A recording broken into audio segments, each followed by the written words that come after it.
ყველას ბოლოს სიკვდილია და გარდაცვლილების სამუდამო სამყოფელი ცოცხლებისთვის მუდმივად სენსიტიურ საკითხად რჩება. ეს ქალაქის ტერიტორიაზე მდებარე ერთ-ერთი სასაფლაოა, რომელიც ადგილების არარსებობის გამო უკვე დიდი ხანია დახურულია, თუმცა მისი მოვლა სათანადოდ არ ხდება. ჩამოდივარ ხოლმე ყურადღებას ვაქცევთ. ან პირუტყვი არ შევიდეს თუ არის, უნდა გავაკარებეს ტოვებენ ღიას, უნდა დავკეტო. როლანდ კაპანაძე გვიხსნის, რომ გარედან პრობლემები იმაზე ნაკლები ჩანს, ვიდრე ის რეალურადაა. როლანდი სასაფლაოს მომულელია, დროის დიდი ნაწილის გატარება აქ უწევს და ზუსტად იცის, რომელ კუთხეში რა საკითხი მოითხოვს გადაუდებელ მოგვარებას. კომისია გამოსული იყო და შემოწმებულიც არის ეს სასაფლაო და მოსაჭრელია, ჩასმულია მოჭრაში უკვე ეს. ხეებზე ლაპარაკი აუცილებლად. ზოგი გამხმარია, ზოგი ძალიან დიდი ხია და საშუალება არის, რომ აი ქვას და ნახატქვებს არ დაეცეს, არ დააზიანოს, არ დაანგრიოს. პატარა ტოტს რო დაეცეს, შეიძლება გატყდეს. რაც შეეხება მსხვილფეხა პირუტყვს და თუ გინდა მსხვილფეხა ისიც იყოს ძაღლები და სხვა პირუტყვი, ხო? თითქმის ყოველდღია. მიტოვებული საფლავია ძალიან ბევრი, რომელიც არ არის მიტოვებული საფლავი. ის პირისუფა რუას უფთავებს, იქიდან გადმოდის ეკლები, რაღაცეები იზრდება. ქალაქის ტერიტორიაზე არსებული სასაფლაოების მოვლა პატრონობა ადგილობრივი ხელისუფლების პრეროგატივაა. ჭიათურის მუნიციპალიტეტის გამგეობის ინფრასტრუქტურის სამსახურის უფროსისთვის ნაგუთის ამ სასაფლაოზე არსებული ვითარება ცნობილია. Აქტიურად ეს სასაფლაო სამი მხრიდან არის მოწესრიგებული. დარჩენილი იყო ბარათაშვილის ქუჩის მხარეს. გადავწყვიტეთ, რომ ეს მთლიანად ეს მეოთხე მხარეც შემოუღობოთ. იქ არის დაზიანებული კედელი, არსებული ბლოკით უკვე კორპუსების მხარეს, ორი კორპუსი როა ბარათაშვილის ქუჩაზე. მსხვილფეხა პირუტყვის გადაადგილების პრობლემა არა მარტო სასაფლაოზე, ძირითადად ეს მუნიციპალიტეტის ტერიტორიაზე მთლიანად არსებობს, ქალაქის ტერიტორიაზე მაქვს საუბარი.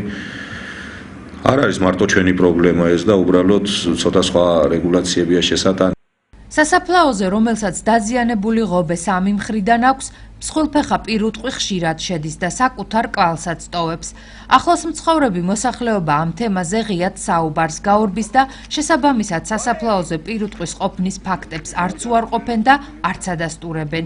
არიან ისეთებიც, რომლებიც რეალობის აღწერას არ ერიდებიან. ღობე არის ძალიან დაბალი.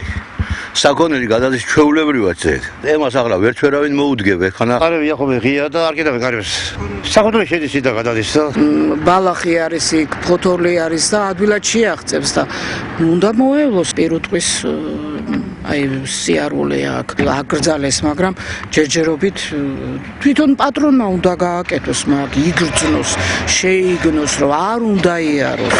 დამსახურებული არტისტები გრიგოლ ტყაბლაძე და ნოდარ ჩაჩანიძე, კომპოზიტორი გივი თხელიძე, მომღერალი დები ჩაფიჩაძეები, გმირი მფრინავი დავით ცხოვრებაძე, ცნობილი ფეხბურთელი თემურ მაღრაძე. ეს მცირე ჩამონათვალია იმ ღვაწლმოსილი ჭიათურლებისა, რომელთა სამუდამო განსასვენებელი სხვა რიგითი ჭიათურლების მსგავსად ნაგუთში მდებარე ამ სასაფლაოზეა. ჩვენ დაგეგმილი ბიუჯეტი ინფრასტრუქტურის კუთხით რაც აქვს, ეს არის 675,000 ლარი ადგილობრივი ბიუჯეტით გამოყოფილი ინფრასტრუქტურის მიმართულებით. კონკრეტულად სასაფლაოების კუთხით ეს ბიუჯეტი ჯერჯერობით გამოყოფილი არ არის კონკრეტულად, ეს ჩვენ ვახორციელებთ ამის პროექტირებას პირველ რიგში პროექტიდან.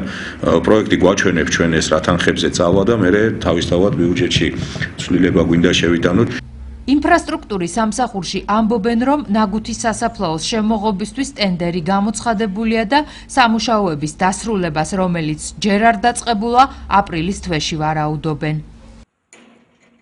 მღვიმევის ახალი სამონასტრო კომპლექსის მშენებლობისას სამი მუშა დაშავდა. მუშები იმ დროს დაშავდნენ, როდესაც მშენებარე კომპლექსის თაღი ჩამოინგრა. ნანგრეებში მოყოლილი ორი მშენებლის ჯანმრთელობის მდგომარეობა დამაკმაყოფილებელია.